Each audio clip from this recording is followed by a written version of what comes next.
The Blue Water Sand Fest celebrates its 10th year this weekend, showcasing a dazzling array of sand sculptures and family-friendly activities. It's a celebration of all things sand. So, we bring sand sculptors from all over North America.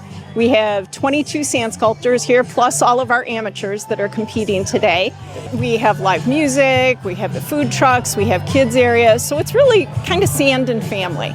And all the funds that are raised from this event go to the renovation of this beautiful park. How do we get set up for the event? As you can see, if you look around here, there's over 500 tons of sand that we import from mid-Michigan materials.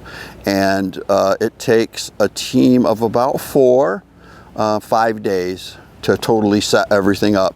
The work that I'm doing here is kind of pieced together through the support of all of our friends, and the sand lovers are quite amazing. They build an environment for us to excel in. I'm tackling the competition with my design being out of the box with this abstract art. I love this event here. I love seeing all my sand family every year coming to Michigan, all the way from New Jersey, and it's always a blast. Seeing everybody come down and enjoy the event, just to see families playing and getting together and couples hanging out in the tent, having dinner and a beer, and also enjoying our beautiful waterfront. What truly amazing sand sculptures. I'm Evan Zerdonner with Thumb Coast TV.